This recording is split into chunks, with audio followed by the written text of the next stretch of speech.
Looks like after the U.S. Marines evacuated the Yemen embassy and they left behind weapons and vehicles, the rebels seized the U.S. vehicles after the embassy was closed. Looks like armed rebels in Yemen's capital of Sana'a seized the U.S. embassy vehicles Wednesday after diplomats fled the country over growing unrest. According to the Pentagon's spokesman, Colonel Steve Warren, he confirmed that the vehicles were taken by Houthi rebels after embassy personnel and U.S. Marines guarding the embassy evacuated.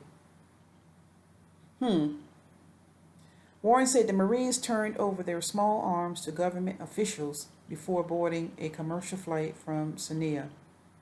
Marines destroyed the larger weapons before leaving Yemen Tuesday.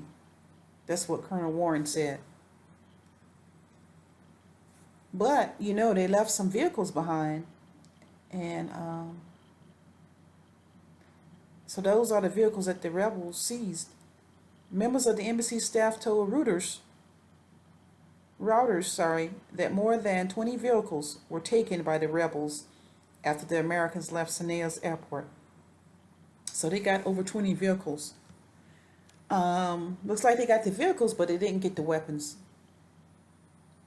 Because the weapons were disassembled, destroyed, and but the small arms were given to the government officials over there. So I don't see where, if the small arms were given to the government officials, why wasn't the vehicles given to the government officials as well, and how did the rebels get the vehicles? So I'm thinking that if the rebels were able to get over 20 vehicles that the U.S. Marines left behind, they must have got hold of the small arms weapons as well. Okay. I'm just seeing into this right now. Late Tuesday, the State Department announced that the U.S. Embassy in Yemen had been closed and evacuated after much of the country was taken over by Shiite rebels last month. Hours later, Britain and France followed suit and ordered their citizens to leave Yemen as soon as possible. So everybody packed their bags, got on, loaded the next civilian flight, and got the hell out of Dodge. And it was all for their safety. So people shouldn't be so upset about vehicles being seized or some of the weapons. The U.S. Marines had to get their weapons taken from them, surrendered, because it was the right thing to do.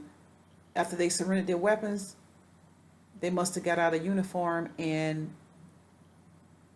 put on civilian clothing and got on a civilian flight. And like I said, got the hell out of Dodge. So I'm posting this. I'm leaving the link too. So comment if you will, and subscribe.